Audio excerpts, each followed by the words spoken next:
आपका मेरे चैनल पर स्वागत है। आज मैं फिर एक नया टॉपिक लेकर आपके सामने उपस्थित हूँ। आज का मेरा टॉपिक है सर्वेइंग वन।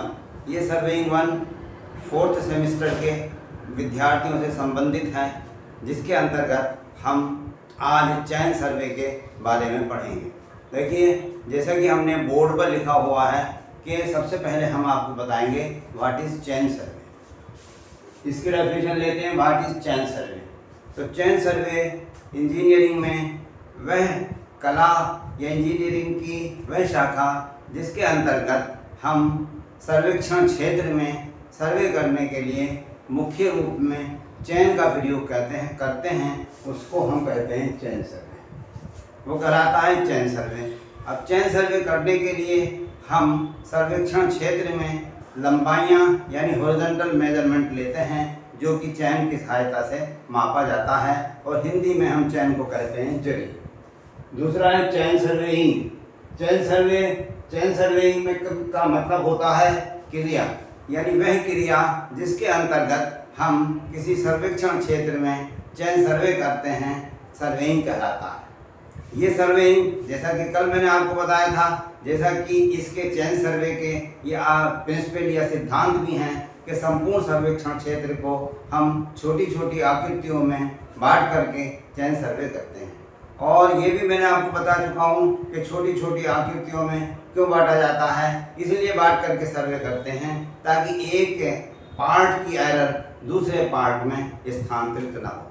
लिहाजा अच्छी तरीके से समझ लीजिए, चैन सर्वे वह सर्वे जिसके अंतर्गत हम मुख्य रूप में सर्वेक्षण करने के लिए सर्वेक्षण क्षेत्र में चैन का प्रयोग करते हैं, अर्थात जरीब का प्रयोग करते हैं। चैन सर्वेइंग वह क्रिया जिसके अंतर्गत हम सर्वेक्षण क्षेत्र में चैन का प्रयोग करते हुए विभिन्न मेजरमेंट लेते हैं, जिनमें लीनियर मेजरमेंट और हॉरिजॉन्टल मेजरमेंट लेते हैं। चैन सर्वे ये एक ऐसा सर्वे है जिसमें केवल हॉरिजॉन्टल प्लेन में डिस्टेंस ही नापे जाते हैं। इसमें किसी भी प्रकार का कोई एंगल या एंगुलर मेजरमेंट हम नहीं ले सकते। इसके बाद आगे चलते हैं एपरेटस यूज्ड इन चैन सर्वे। इस चैन सर्वे को सर्वेक्षण क्षेत्र में करने के लिए क्या क्या एपरेटस या क्या क्या उपकरण का प्रयोग किया जाता है। तो देखिए, हमने सबसे पहले लिखा है यहाँ पर चेन का प्रयोग करेंगे, टेप का प्रयोग करेंगे, एरो यानी पिन का प्रयोग करेंगे, पैग यानी लकड़ी की खूंटियों का प्रयोग करेंगे, लेंजिंग रॉड का प्रयोग करेंगे, ऑफसेट रॉड का प्रयोग करेंगे, मैलेट का प्रयोग करेंगे, प्लम्बॉब का प्रयोग करेंगे। ऐसे इंस्ट्रूमेंट जिससे कि 90 डिग्री का एंगल बनाया जा सकता हो, उसका हम प्रयोग करेंगे। ये एक छोटा सा क्वेश्चन इसमें ये बन सकता है कि चैन सर्वे की डेफिनेशन दीजिए, चैन सर्वे को समझाइए, चैन सर्वे आप किस प्रकार करेंगे और चैन सर्वे करने के लिए क्या क्या उपकरण का प्रयोग किया जाता है। तो इसका आंसर में लिखेंगे कि एपरेटस यूज्ड इन चैन सर्वे। चैन सर्वे करते समय निम्न उपकरण का प्रयोग किया जाता है। Number 1 chain, number 2 tape, number 3 arrow, number 4 peg, number 5 ranging rod, number 5 offset rod, number 6 आपका है मैलेट, और नंबर 7 प्लम्बॉब। और उसके बाद एक छोटा सा उपकरण होता है जो कि फील्ड में 90 डिग्री का एंगल डालने के लिए हम प्रयोग करते हैं। अब आइए मैं अब आपको एक एक करके बताता हूँ कि व्हाट इज चेन। चेन क्या है? एक छोटी छोटी कड़ी, लोहे की एक ऐसी व्यवस्था जिसके अंदर छोटी छोटी समान कड़ियों को जोड़ करके एक हम लंबी सी जरीब बना लेते हैं, जिसे हम चेन कहते हैं। टेप, और ये हमारा चेन और टेप हमारा आपका प्लास्टिक का भी हो सकता है, टेप आपका प्लास्टिक का हो सकता है, और टेप आपका स्टील का हो सकता है। अनेकों प्रकार के, अनेकों लंबाई के टेप बाजार में उपलब्ध हैं, जिनसे डायरेक्ट हम मेजरमेंट ले सकते हैं, हॉरिजॉन्टल मेजरमेंट। इनसे मेजरमेंट हमारा मीटर में आता है। उसके बाद आइए एरो। एरो एक लोहे का एक ऐसा पिन होता है। एरो की मैं अगर आपको फिगर बनाऊं, एरो का मतलब होता है, ये एक लोहे का एक एरो होता है जो ऊपर से गोल पकड़ने के लिए और नीचे से जिस ऊपर से गोल होता है और नीचे से इसमें एक जो है शार्प इसकी एज बनी होती है ताकि इसे हम ज़मीन पर लगा सकें। इसका मतलब है कि विभिन्न प्रकार के इंस्ट्रूमेंट स्टेशन या विभिन्न प्रकार के सर्वे स्टेशन को ज़मीन पर दर्शाने के लिए हम इस एरो या हम इस पिन का, लोहे की पिन का, हिंदी में इसे कहते हैं सूजा, या इस सूजे का हम प्रयोग करते हैं। चेन मैंने आपको बताया कि छोटी छोटी कड़ियों से मिलकर एक चेन बना लेते हैं जोड़ करके, जिससे हम हॉरिजॉन्टल डिस्टेंस ज़मीन पर नापते हैं। टेप मेजरमेंट करने के लिए ज़मीन पर हॉरिजॉन्टल प्लेन में दो बिंदुओं के बीच का डिस्टेंस नापने के लिए हम टेप का प्रयोग करते हैं। एरो लोहे का बना होता है जो ऊपर से पकड़ने के लिए गोल होता है तथा नीचे उसमें एक शार्प या उसकी तीखी नोक होती है, जिससे कि हम प्रेस करके ज़मीन में उसे गाड़ सकते हैं। और ये विभिन्न प्रकार के स्टेशन, इसमें इंस्ट्रूमेंट स्टेशन, इसमें सर्वे स्टेशन या अन्य प्रकार के टाई स्टेशन, मेन स्टेशन, सर्वे स्टेशन, किसी भी प्रकार के स्टेशन को या किसी भी बिंदु को ज़मीन पर चिन्हित करने के लिए, निशानदेही करने के लिए हम एरो का प्रयोग करते हैं। पैग का मतलब होता है साहब लकड़ी की खूंटियाँ। ये लकड़ी की खूंटियाँ भी बिल्कुल जस्ट लाइक एरो प्रयोग की जाती हैं। जब हम ज़मीन पर हमें इस सर्वेक्षण स्टेशन को दर्शाना होता है तो हम लकड़ी की छोटी छोटी खूंटियाँ लेकर के प्रयोग करते हैं, जिनको हम पैग कहते हैं। सिमिलरली अब हम आते हैं, अगला है हमारा रेंजिंग रॉड। तो रेंजिंग रॉड की फिगर इसको किस तरीके से होती है, देखिए रेंजिंग रॉड में बनाता हूँ। ये रेंजिंग रॉड और इसका निचला सिरा नुकीला और ये ऊपर से बिल्कुल ये गोल होती है। रेंजिंग रॉड को हम कलर कर देते हैं। ये रेंजिंग रॉड पकड़ने के लिए गोल होती है, जबकि निचला सिरा इसका नुकीला होता है, जिसको हम ज़मीन पर गाड़ देते हैं आसानी से।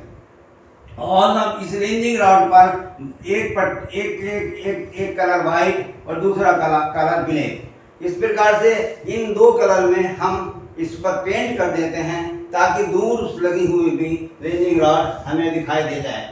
ये रेंजिंग रॉड विभिन्न प्रकार की हो सकती है, कंड्यूट पाइप की भी होती है और वुडन यानी लकड़ी की भी होती है। इसकी लंबाई 3 मीटर से 4 मीटर तक होती है और ये ज़मीन पर या पृथ्वी पर विभिन्न बिंदुओं को दर्शाने के लिए हम इसका प्रयोग करते हैं। लेकिन इसका प्रयोग भी विभिन्न बिंदुओं को दर्शाने के लिए किया जाता है, जबकि लकड़ी की खूंटियों का प्रयोग भी स्टेशन को दर्शाने के लिए किया जाता है। लेकिन ये दोनों बिंदु लगाए जाते हैं अंदर की साइड में सर्वेक्षण क्षेत्र के, जबकि रेंजिंग रॉड हम लगाते हैं बाउंड्री या सीमा रेखा को दर्शाने के लिए, जो कि दूरी पर स्थित होती है। लिहाजा हम इस पर कलर कर देते हैं ताकि हमें दूर से दिखाई देने लगे। इसके बाद हम आते हैं साहब ऑफसेट रॉड। ऑफसेट रॉड भी बिल्कुल हमारा रेंजिंग रॉड की तरह ही होता है, लेकिन इसमें फ़र्क ये है कि इसमें ऊपर की तरफ एक खांचा इस तरीके से कटा होता है और इसकी लंबाई रेंजिंग रॉड ही के बराबर होती है। यदि कहीं हमें मेन लाइन पर राइट या लेफ्ट में कोई डिस्टेंस नापना है और हम वहाँ तक किसी बाधा के कारण या वहाँ पर झाड़ झंकार है, हम जा नहीं पा रहे हैं, लिहाजा फीते का ज़ीरो यहाँ पर फंसा करके हम रेंजिंग रॉड को वहाँ तक पहुँचा देते हैं और वो डिस्टेंस नाप लेते हैं। यानी चेन लाइन, अगर सपोज ये हमारी चेन लाइन है और ये हमें डिस्टेंस नापना है, तो यहाँ से यहाँ तक का ये डिस्टेंस जो होगा हम रेंजिंग रॉड की सहायता से नाप सकते हैं, बशर्ते कि रेंजिंग रॉड के हुक में हम अपने टेप का ज़ीरो फंसा देंगे। और ये उस कंडीशन में करेंगे जबकि यहाँ पर हमारा जाना संभव ना हो। लिहाजा मैंने आपको बता दिया रेंजिंग रॉड, मैंने आपको बता दिया ऑफसेट रॉड। अब हम आते हैं, उसके बाद है मैलेट। मैलेट का मतलब होता है ये जस्ट लाइक हथौड़ा, लेकिन हथौड़ा लोहे का होता है और ये पूरा इसका बैट भी और इसका आगे वाला सिरा भी दोनों लकड़ी के होते हैं। और ये हम मैलेट का प्रयोग सर्वेक्षण क्षेत्र में खूंटियों को यानी पैग को ज़मीन में गाड़ने के लिए करते हैं, ताकि गाड़ते समय जब हम इस पर चोट मारें तो ये हमारी खूंटियाँ हट ना जाएं। लिहाजा लोहे का हथौड़ा न प्रयोग करके हम यहाँ पर लकड़ी का हथौड़ा प्रयोग करते हैं और जिसको हम कहते हैं पैग। लकड़ी का हथौड़ा मैंने आपको बता दिया पैग, रेंजिंग रॉड बता दिया, लकड़ी का हथौड़ा बताया मैलेट, और आपको रेंजिंग रॉड बता दिया, ऑफसेट रॉड बता दिया, और पैग बता दिया। पैग माने खूंटियाँ, रेंजिंग रॉड माने एक रॉड होती है जिसका नुकीला सिरा, नीचे का सिरा नुकीला होता है और ऊपर गोल होता है, और उसको हम सीमा रेखा पर अपनी सीमा को दर्शाने के लिए लगाते हैं, जिसे रेंजिंग रॉड कहते हैं।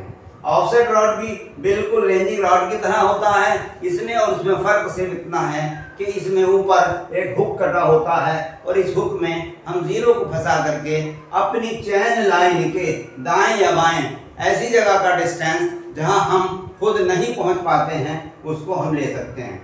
अब इसके बाद में आता है ये पिरम्बाव, इसको हिंदी में कहते हैं साबुल। ये आपने मिस्त्रियों के पास देखा होगा जिसमें नीचे एक लोहे या ब्रास का एक नुकीला वेट लगा रहता है और ऊपर वो धागे से में लगा होता है, जहाँ पर हमें ऊपर से बिल्कुल वर्टिकली यानी ऊपर के बिंदु को नीचे ट्रांसफर करना होता है, तो हम इसको डाल करके अपने बिंदु को ट्रांसफर कर लेते हैं, जिसका नाम है साबुल।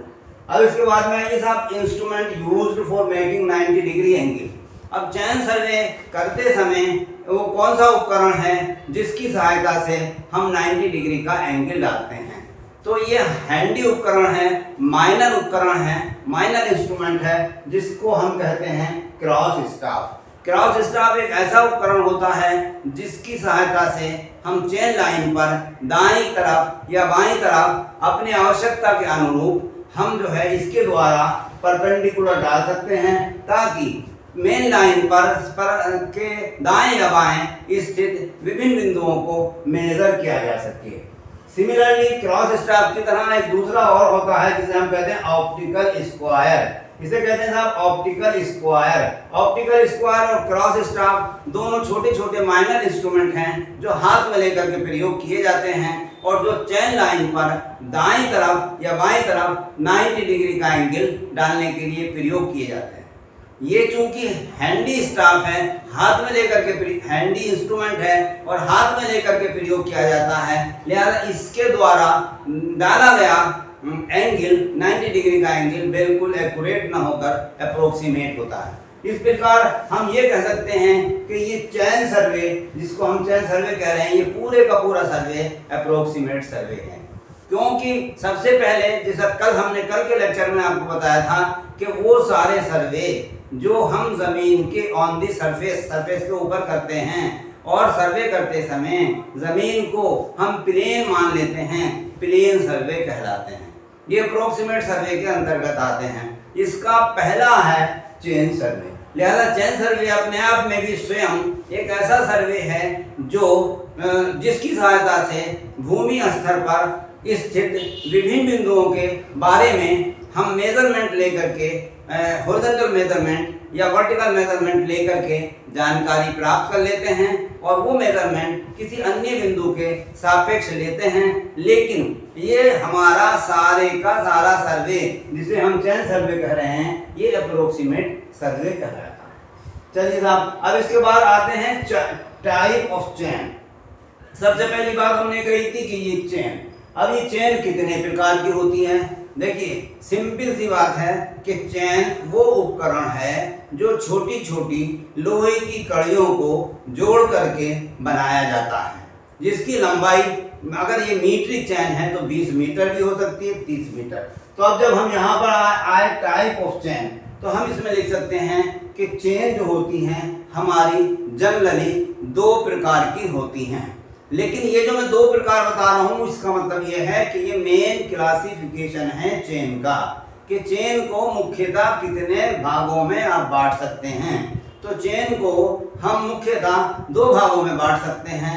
नंबर 1 हमारा कहलाएगा मीट्रिक चैन, नंबर 2 नॉन मीट्रिक चैन, यानी ऐसी जरीब जो कि मीट्रिक पद्धति में हो या जिसके द्वारा जमीन पर किसी बिंदु की स्थिति या किसी बिंदु की पोजीशन हम हॉरिजॉन्टल प्लेन में मीटर में नापते हैं, तो मीट्रिक चैन का प्रयोग करते हैं। यानी चेन ऐसी चैन जिसके द्वारा मापा गया डिस्टेंस हमें मीटर में मिलता है, वो हमारी मीट्रिक चैन कहलाती है। और ये जो चैन होती है, जैसा मैंने आपको बताया, छोटी छोटी कड़ियों से, यानी 20 सेंटीमीटर लंबी कड़ियों से बना करके मिला करके बनाई जाती है। और प्रत्येक कड़ी दूसरी कड़ी से छोटे छोटे स्मॉल 3 रिंगों से मिलकर बनी होती है। अगर मैं आपको इसकी फिगर बनाऊं, देखिए ये एक कड़ी यहाँ से लेकर के यहाँ तक ये गई, और उसके बाद ये पूरी एक कड़ी, इसकी लंबाई, अब ये वाली कड़ी यहाँ पर दूसरी कड़ी से 3 रिंगों से मिलकर बनी है, यानी एक रिंग ये, एक रिंग ये, एक रिंग ये, सिमिलरली 1 2 3 इस साइड में। इसका मतलब ये है, ये जो मैंने आपको 20 सेंटीमीटर डिस्टेंस बताया, इसका मतलब एक कड़ी और प्लस एक पूरा रिंग प्लस ये आधा, यानी 1.5 रिंग इधर से और 1.5 रिंग इधर से, दिस डिस्टेंस इज 20 सेंटीमीटर, और ये कहलाता है एक कड़ी की लंबाई। तो प्रत्येक चैन हमारी 20 सेंटीमीटर कड़ियों, लोहे की कड़ियों से मिलकर बनी होती है, और प्रत्येक कड़ी दूसरी कड़ी से 3 रिंगों से जुड़ी होती है। लिहाजा 20 सेंटीमीटर जो डिस्टेंस होता है वो 1.5 ring one side, 1.5 ring other side, और दोनों का centre to centre distance 20 centimetre कहलाता है। अब अगर ये मीट्रिक चैन है, जैसा कि मैंने अभी बताया कि मीट्रिक चैन 20 मीटर की भी हो सकती है और 30 मीटर की भी हो सकती है।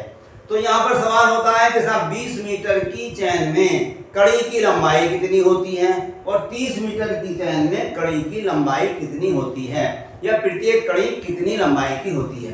देखिए अच्छी तरीके से याद रख लीजिएगा इस बात को कि 20 मीटर की चैन हो या 30 मीटर की चैन हो, दोनों ही प्रकार की चैन में कड़ी की लंबाई समान होती है, अर्थात 20 सेंटीमीटर होती है।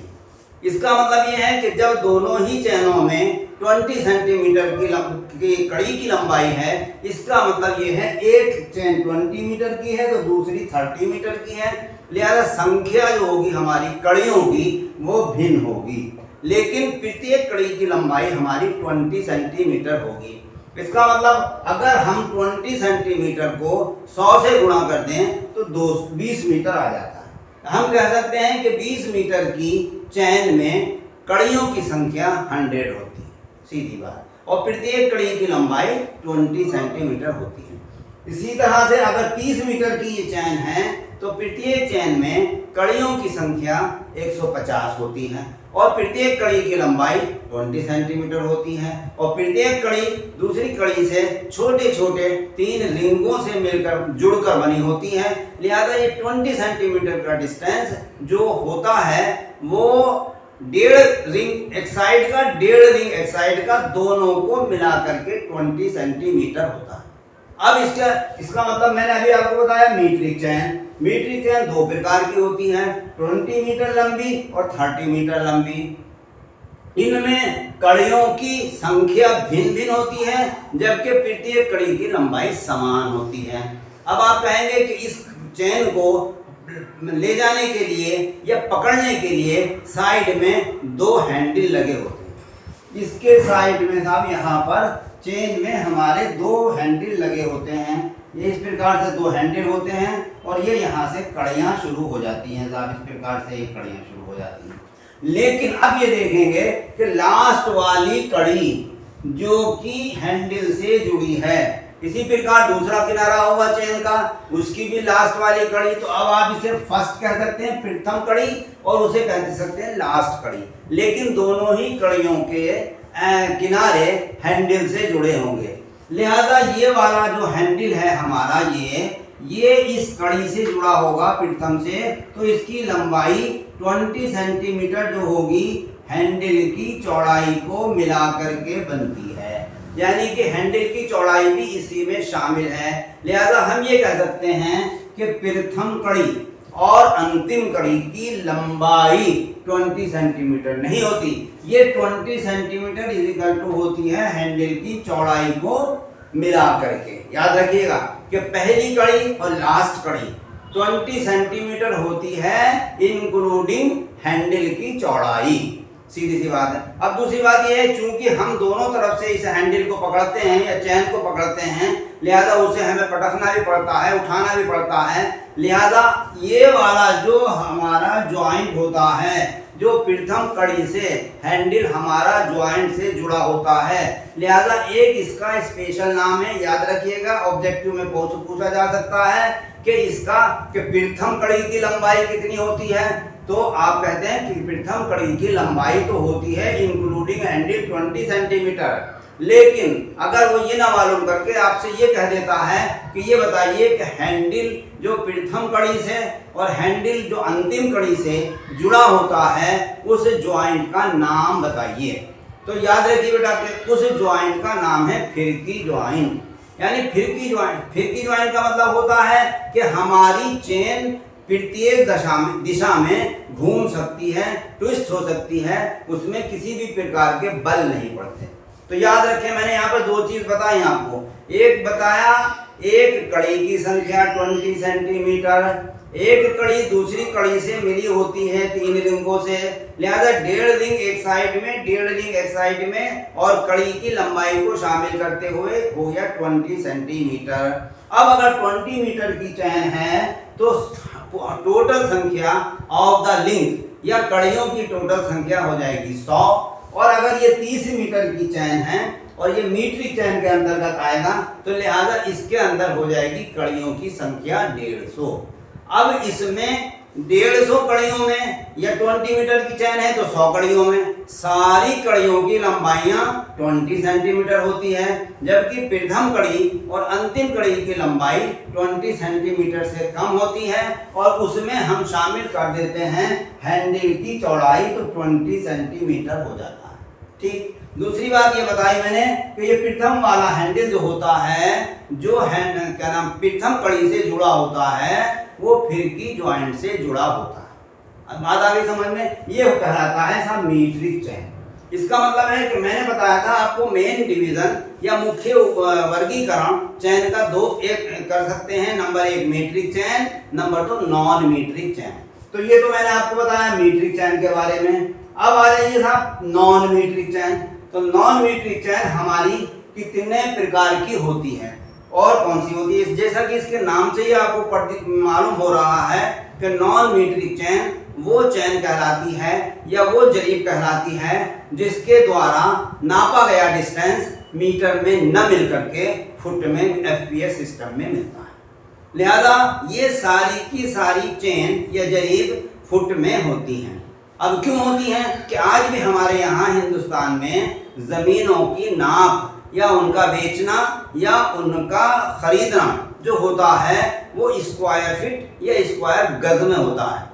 अगर हम प्राधिकरण को छोड़ दें, गवर्नमेंट डिपार्टमेंट जो हैं वहाँ पर तो ज़मीनें स्क्वायर मीटर में मिलती हैं, लेकिन हम अपना व्यक्तिगत रूप से जो लेन देन करते हैं ज़मीन का, खरीदते हैं या बेचते हैं, तो वो स्क्वायर फीट या स्क्वायर मीटर में, स्क्वायर फीट या स्क्वायर गज में बेचते हैं। लिहाजा आज भी हमारे राजस्व डिपार्टमेंट जिसे रेवेन्यू डिपार्टमेंट कहते हैं, उसमें आज भी जो अमीन और जिलेदार और पटवारी लेखपाल जो होते हैं, इनके पास जो चेनें होती हैं जो मिलती हैं वो आज भी एफपीएस सिस्टम की या नॉन मीट्रिक चैन मिलती हैं, और उनसे सारे के सारे डिस्टेंस हमें फुट, स्क्वायर फुट या स्क्वायर गज में मिलते हैं। तो मैं बात कर रहा था नॉन मीट्रिक चैन की। तो नॉन मीट्रिक चैन कितनी तरह की होती हैं? तो नॉन मीट्रिक चैन सबसे पहले एक चैन है साहब जिसका नाम है इंजीनियर चैन। इंजीनियर चैन की साथ के साथ लंबाई में बता दूं, इंजीनियर चैन एक ऐसी चैन है जिसके द्वारा हम डिस्टेंस फुट में या स्क्वायर गज में नापते हैं। लिहाजा इसकी जो लंबाई होती है वो 100 फुट होती है और इसमें 100 ही कड़ियां होती हैं। लिहाजा प्रत्येक कड़ी की लंबाई 1 फुट होती है। किसमें? इंजीनियर चैन में। तो इंजीनियर चैन एक ऐसी चैन है जो 100 फुट की होती है, डिस्टेंस हमें फुट में बताती है, उसमें 100 कड़ियां होती हैं और प्रत्येक की कड़ी की लंबाई 1 फुट होती है। और इसमें एक कड़ी दूसरी कड़ी से बिल्कुल उसी तरीके से 3 रिंगों से मिल जुड़कर बनी होती है और टोटल 1 फुट की जो लंबाई होती है वो 1.5 रिंग एक तरफ से और 1.5 रिंग एक तरफ से अगर हम मिला लें तो वो सेंटर टू सेंटर जो डिस्टेंस होगा वो 1 फीट होगा। लिहाजा मैंने आपको बताया कि नॉन मीट्रिक चेन में जो प्रथम चेन है उसका नाम है साहब इंजीनियर चेन और ये 100 फुट लंबी होती है। ठीक है साहब, अब आगे चलते हैं। दूसरी का नाम है गंटर चेन। गंटर चेन की लंबाई 66 फुट होती है। ये अभी मैं आपको बताता हूँ क्यों होती है। और 66 फुट होने के होती है। इसके अलावा तीसरी एक चैन है जिसका नाम है रेवेन्यू चैन। इसका मतलब नॉन मीट्रिक चैन 3 प्रकार की होती हैं, इंजीनियर चैन, गंटर चैन, रेवेन्यू चैन। रेवेन्यू को हिंदी में कहते हैं राजस्वी चैन। और ये तीनों की तीनों चैनें नॉन मीट्रिक की हैं। एक की लंबाई 100 फीट, दूसरे की लंबाई 66 फीट और तीसरे की लंबाई 33 फीट। अब सबसे पहले अब आप ये समझिए कि ये चैनें फीट में क्यों होती हैं। देखिए, अगर मैं इसको क्या नाम सबसे पहले रेवेन्यू चैन को परिभाषित करूं तो रेवेन्यू चैन जो पटवारी चैन भी कहलाती है और जो हमारे खेत खलियान नापने के लिए पटवारी के पास उपलब्ध रहती है और ये रेवेन्यू डिपार्टमेंट का आदमी होता है। लिहाजा इस चैन को हम कहते हैं राजस्वी चैन जिसकी लंबाई होती है 30 फीट। अब आप देखिए, अगर एक्चुअली 30 फीट जो लंबाई होती है, अगर हम इस 33 फीट को 5 से मल्टीप्लाई कर दें यानी एक साइड में 5 बार रेवेन्यू चैन से नाप दें 5 चैनों की बराबर लंबाई, तो 33 इंटू 5 हो गया 165 फीट लंबा। समझ लें। इसी तरीके से यानी अगर 100 अभी अब आप ये कहेंगे 5 से को मल्टीप्लाई किया तो एक्चुअली जो ये रेवेन्यू चैन है जो इसकी एक्चुअल लंबाई है वो 165 फीट होती है, लेकिन इसको 5 हिस्सों में डिवाइड करके 33 फुट हमने इसलिए बना लिया है कि 165 फुट लंबी चैन को ले जाना थोड़ा कठिन हो जाता है, भारी हो जाती है, उठाने में परेशानी होती है। लिहाजा 165 फुट की लंबाई न रख के हमने 33 फुट लंबाई ले ली और उसे 5 से हम मल्टीप्लाई कर दिया तो लंबाई 165। यानी हम ये जानते हैं कि जो रेवेन्यू चैन हमारे पास 33 फुट में उपलब्ध है उसको अगर हम 5 बार नाप दें तो वो लंबाई जो 165 फुट होगी वो एक्चुअल लंबाई होती है एक रेवेन्यू चैन की। अब आप कहेंगे कि साहब क्यों 165 रखी? इसलिए रखी कि 165 इंटू 165 यानी एक चैन की लंबाई इस साइड में और दूसरी चैन की लंबाई इस साइड में, यानी लंबाई और चौड़ाई मल्टीप्लाई करते हैं, लंबाई और चौड़ाई इक्वल टू आ जाता है एरिया। लिहाजा 165 इंटू 165 अगर हम नाप दें एक चैन वन साइड में लंबाई में और एक चैन चौड़ाई में तो दोनों को मल्टीप्लाई करते हैं तो मल्टीप्लाई करके जो हमें डिस्टेंस मिलता है वो मिलता है 27,225 स्क्वायर फीट, यानी 165 फीट लंबा 165 फीट लंबा चौड़ा, दोनों को आपस में मल्टीप्लाई किया तो जो एरिया आया हमारा वो 27,225 स्क्वायर फीट आया। ये जो हमारा 27,250 स्क्वायर फीट है इसको हम कहते हैं 1 बीघा। लिहाजा आप जानते हैं जमीनें बीघा में नापी जाती हैं। लिहाजा 1 बीघा, इसको 1 बीघा को नापने के लिए हम इस चैन का प्रयोग करते हैं। अब आपकी समझ में आसानी से आ गया होगा।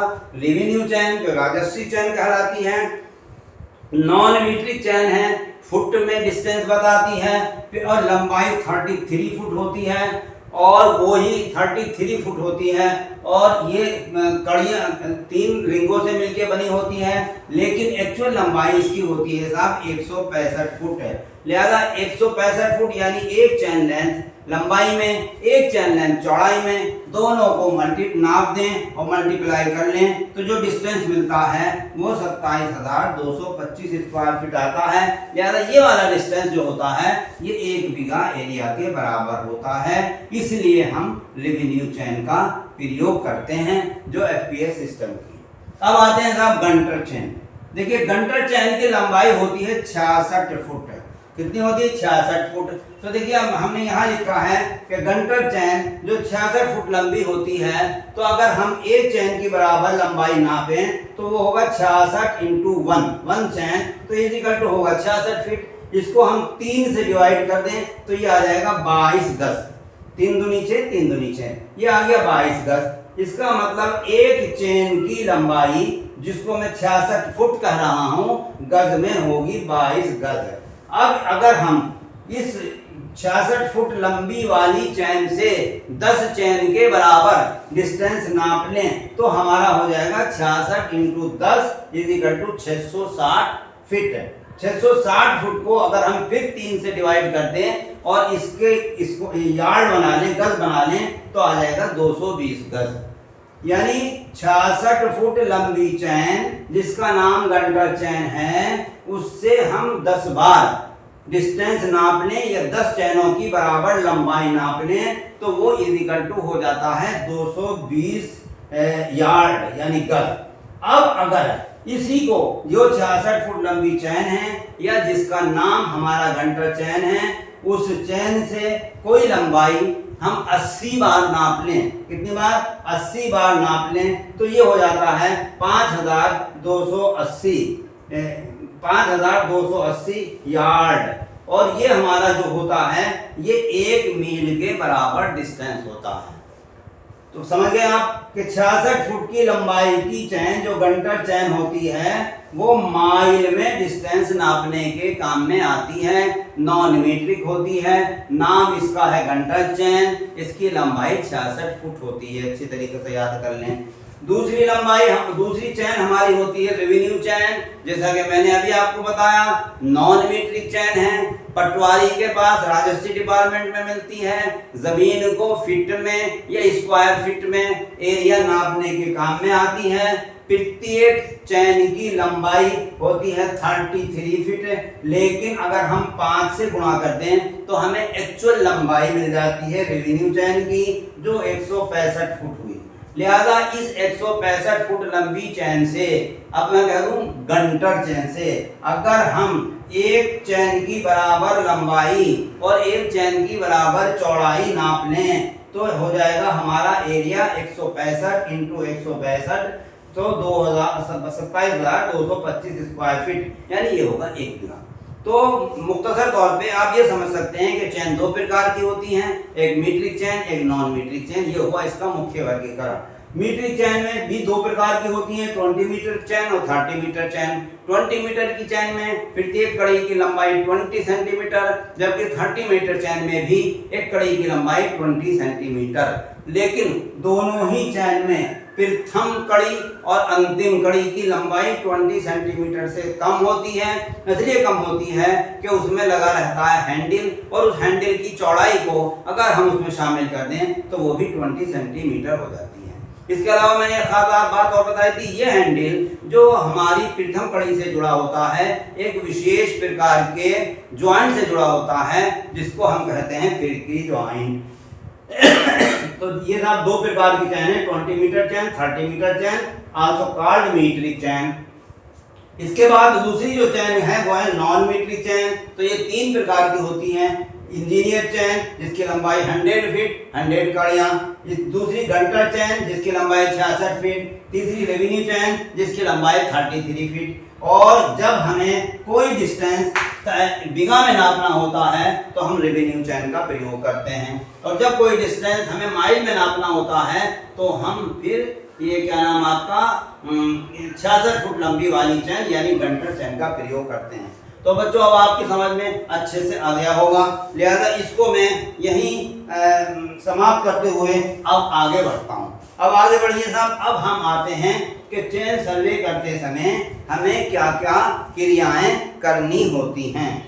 तो चैन सर्वे करते समय एक क्रिया होती है साहब ranging of A line. Ranging of A line का मतलब होता है कि हमें अगर ए से लेकर के हमें ए बिंदु से लेकर के बी बिंदु तक का डिस्टेंस नापना है। लिहाजा हम ये चाहेंगे कि ए और बी बिंदु से के बीच में डिस्टेंस नापने के लिए हम कोई भी चैन प्रयोग करेंगे।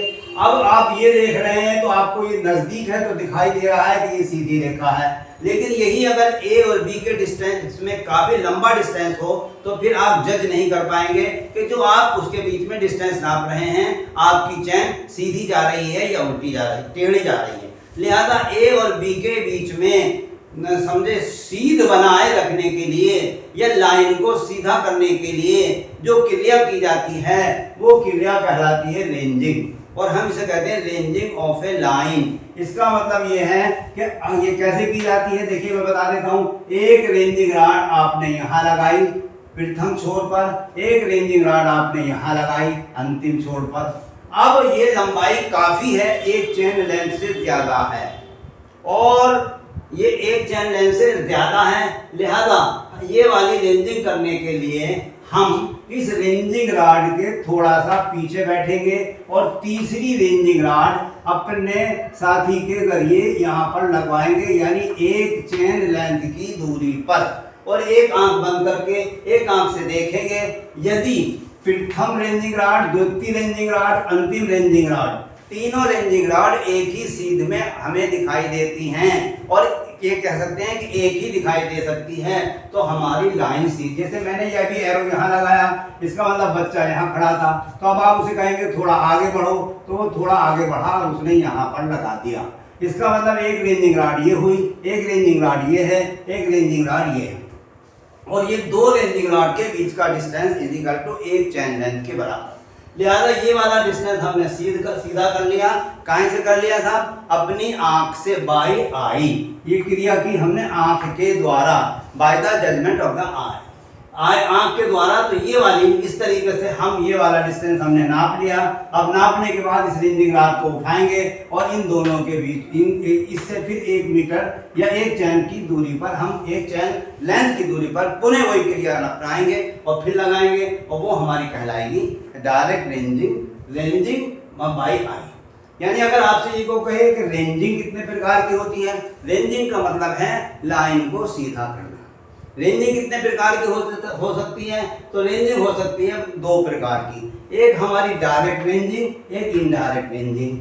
अब कोई ये कहे आपसे कि डायरेक्ट रेंजिंग कब की जाती है, तो भैया यहाँ से आप देख लीजिए, डायरेक्ट रेंजिंग जब की जा सकती है जबकि प्रथम बिंदु से अंतिम बिंदु दिखाई देता हो। समझे ना? यानी तीनों बिंदु सर्वे करने वाले को, सर्वेयर को दिखाई देते हों। और अगर कोई आपसे ये कहे कि ये रेंजिंग, डायरेक्ट रेंजिंग करने के लिए आंख द्वारा डायरेक्ट रेंजिंग करने के लिए कितनी रेंजिंग रॉड, देखो ऑब्जेक्टिव टाइप के क्वेश्चन है सब ये। डायरेक्ट रेंजिंग करने के लिए आंख के द्वारा डायरेक्ट रेंजिंग करने के लिए ये बताइए कितने मिनिमम रेंजिंग रॉड की आवश्यकता होती है। ऑप्शन में दिया हो 3, 4, 5, आप तुरंत कह देंगे हमें 3 रेंजिंग रॉड की आवश्यकता होती है। आपसे कोई ये कहेगा कि साहब डायरेक्ट रेंजिंग करने के लिए ये बताइए कितने व्यक्तियों की आवश्यकता होती है, तो आप यहाँ देखेंगे कि कम से कम हमें 2 व्यक्ति चाहिए। एक व्यक्ति यहाँ पर ए बिंदु पर जो बैठेगा और दूसरा व्यक्ति जो हमें रेंजिंग रॉड बीच में दिखाएगा। लिहाजा हमें 2 व्यक्तियों की आवश्यकता होती है। डायरेक्ट रेंजिंग हम कब कर सकते हैं? जब ही कर सकते हैं जब प्रथम बिंदु से अंतिम बिंदु दृष्टि गोचर हो, दिखाई देता हो, जब हम कर सकते हैं। तो नंबर 1 करते हैं आंख के द्वारा, नंबर 2 लाइन रेंजर द्वारा। ये एक इंस्ट्रूमेंट होता है, लाइन रेंजर कहलाता है, और ये लाइन को सीधा करने के काम में आता है। तो हम इसके द्वारा भी लाइन को रेंज कर सकते हैं, सीधा कर सकते हैं, और आंख के द्वारा भी सीधा कर सकते हैं। ये हुई सब डायरेक्ट रेंजिंग। डायरेक्ट रेंजिंग के बाद दूसरा होता है इनडायरेक्ट रेंजिंग। तो इनडायरेक्ट रेंजिंग जब की जा सकती है जबकि ए बिंदु से अंतिम बिंदु दिखाई ना देता हो। जैसे मिसाल के तौर पे मैं आपसे कहूं, देखिए फिगर देखिए यहाँ, ये कोई बीच में सर्वे करते समय ये कोई बीच में ऊंची जगह आ गई, हम यहाँ से रेंजिंग करते हुए या डिस्टेंस नापते हुए आ रहे थे, यहाँ तक आ गए और हमें आगे भी जाना है। अब हम ये इस टीले की वजह से या इस ऊंची चट्टान की वजह से हमें वो बिंदु दिखाई नहीं दे रहा। लिहाजा इस कंडीशन में हम इनडायरेक्ट रेंजिंग करेंगे। अब इनडायरेक्ट रेंजिंग में आप इसको बताऊंगा और ये जो है प्रैक्टिकली मैं बताऊंगा, किसी दिन क्लास में आपको बता दूंगा, समझा दूंगा। तो आप ये समझ लीजिए कि इनडायरेक्ट रेंजिंग जब की जाती है जबकि प्रथम बिंदु से अंतिम बिंदु किसी बाधा के आ जाने के कारण दिखाई नहीं देता, तब हम इनडायरेक्ट रेंजिंग करते हैं। तो पहली क्रिया है साहब रेंजिंग करना। What is ranging? रेंजिंग क्या होती है, रेंजिंग कितने प्रकार की होती है और रेंजिंग को किस प्रकार से कर सकते हैं। दूसरा नाम है साहब चेनिंग, क्रिया है चेनिंग। चेनिंग का मतलब है दो बिंदुओं के बीच में डिस्टेंस नापना। इसका मतलब है कि जब हम रेंजिंग कर चुके, हमने दोनों रेंजिंग रॉड लगा दी, अब हमें उनके बीच में चैन फैलाना है और चैन से डिस्टेंस नापना है। तो जितनी भी ए से बी तक की दूरी होगी हम चैन फैला करके चैन से नाप लेंगे और उसको कहते हैं हम चेनिंग। चेनिंग, अब चेनिंग भी साहब ऑन द प्लेन ग्राउंड और ऑन द स्लोपिंग ग्राउंड, दो तरह के स्लोप हो सकते हैं हमारे कार्य करने का स्थल। एक हो सकता है प्लेन, एक हो सकता है हमारा स्लोपिंग। तो अगर हमारा प्लेन है तो हम डिस्टेंस नापते चले जाएंगे, ए से लेके बी तक की दूरी, बी से सी तक और सी से डी तक, और हम इस तरीके से इस डिस्टेंस को नाप लेंगे। लेकिन अगर यही हमारा प्लेस स्लोपिंग वो है, ये है और आपका मान लीजिए ये इस तरीके से ये है स्लोपिंग ग्राउंड है, अब हमें ये डिस्टेंस यहाँ से लेकर के यहाँ तक नापना है। तो इस डिस्टेंस को नापने के लिए हम एक रेंजिंग रॉड यहाँ लगाएंगे, एक रेंज यहाँ से फीता पकड़ेंगे और एक रेंजिंग रॉड यहाँ पर लगाएंगे और लिहाजा इसमें A1 करके हम डिस्टेंस नाप लेंगे। ये हमने रेंजिंग रॉड लगा दी, यहाँ तक से लेकर के प्रथम रेंजिंग रॉड से दूसरी रेंजिंग रॉड तक की दूरी ज्ञात कर ली। सिमिलरली एक तीसरी रेंजिंग रॉड लगाएंगे और अब यहाँ पर फीता पकड़ेंगे और हॉरिजॉन्टल करते हुए ये A2 डिस्टेंस ज्ञात कर लेंगे। लिहाजा A1 ये ज्ञात कर लिया, A2 ये ज्ञात कर लिया। इसी तरीके से फिर हम एक अगली रेंजिंग रॉड लगाएंगे और A3 ज्ञात कर लेंगे, फिर इसी तरीके से A4 ज्ञात कर लेंगे।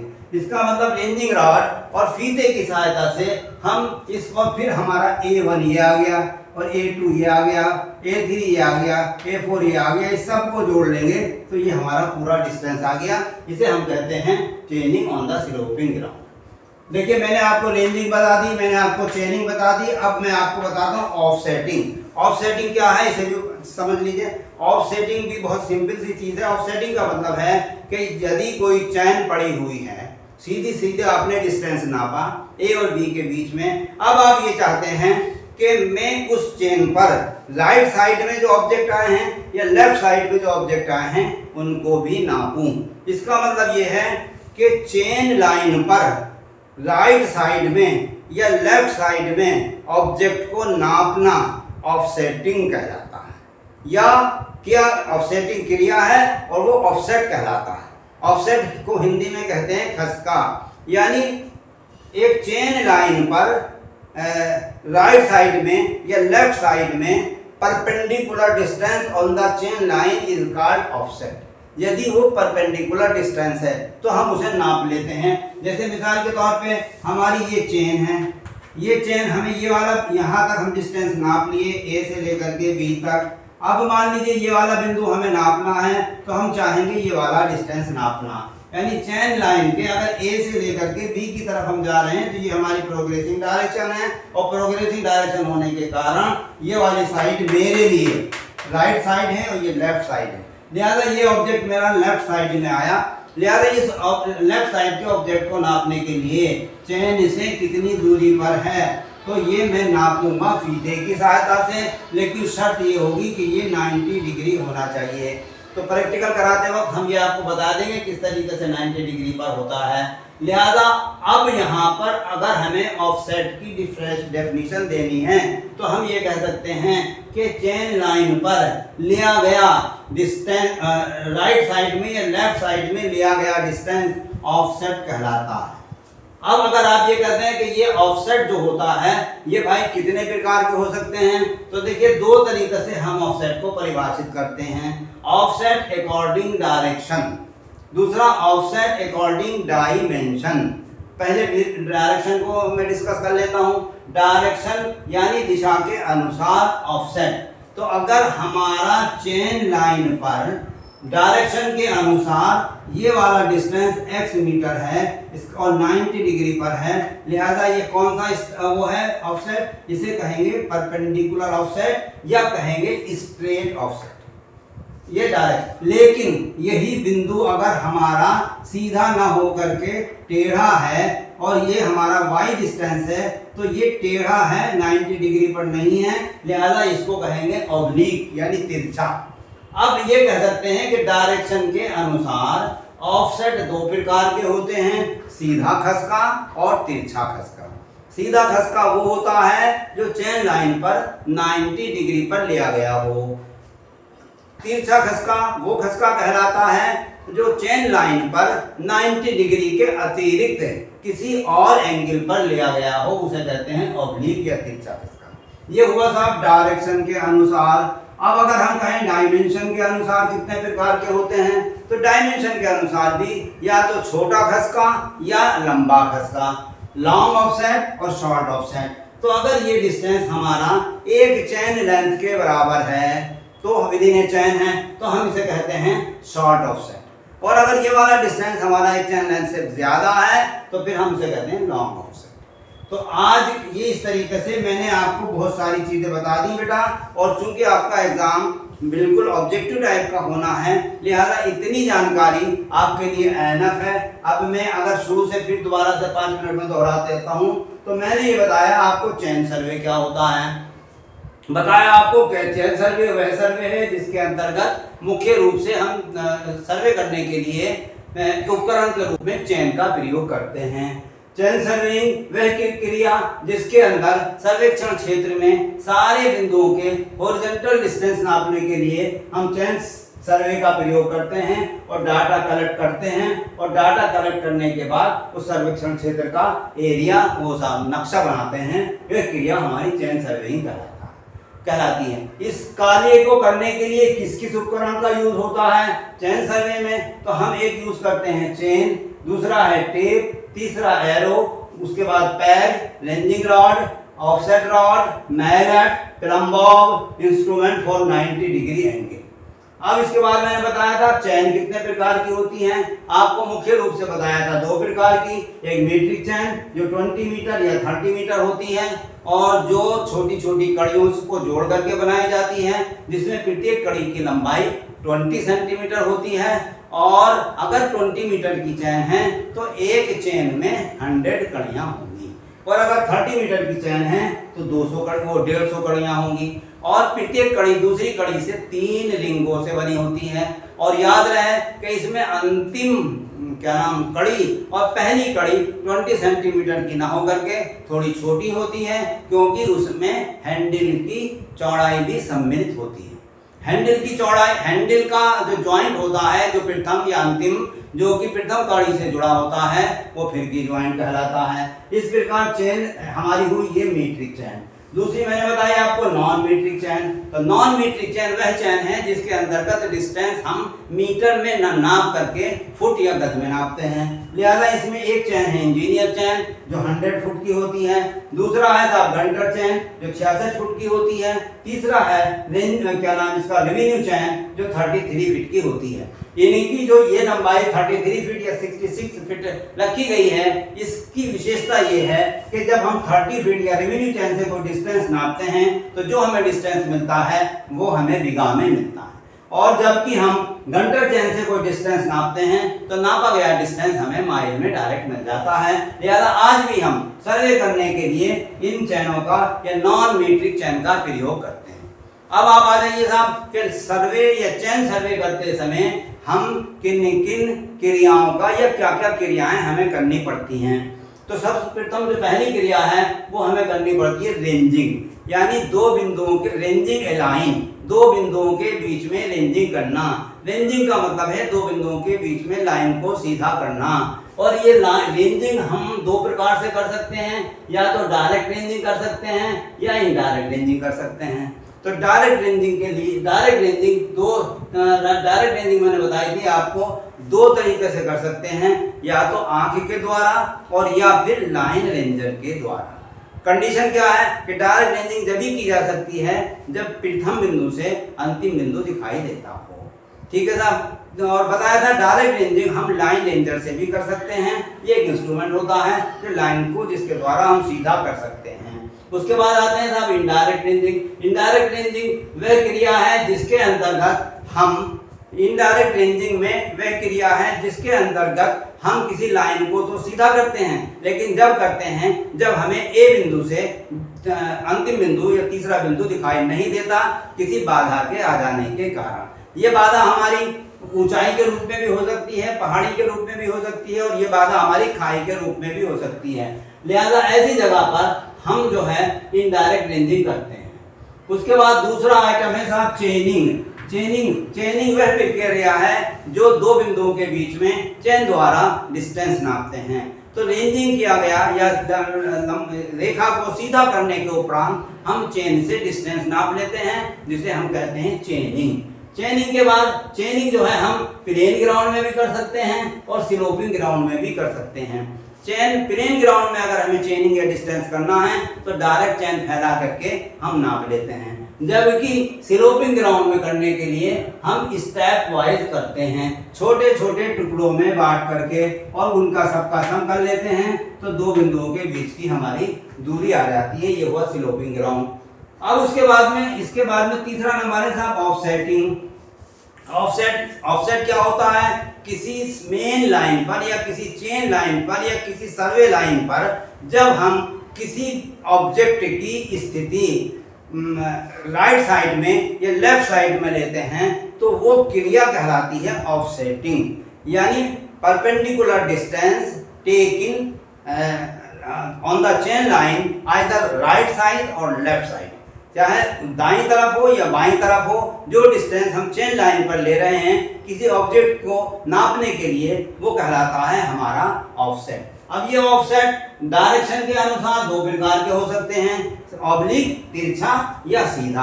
अगर 90 डिग्री पर है तो सीधा खसका कहलाएगा, और 90 डिग्री के अतिरिक्त भले कम हो या ज्यादा हो तो वो हमारा कहलाएगा तिरछा खसका। इसके अलावा हम अकॉर्डिंग डायमेंशन भी खसके दो प्रकार के होते हैं।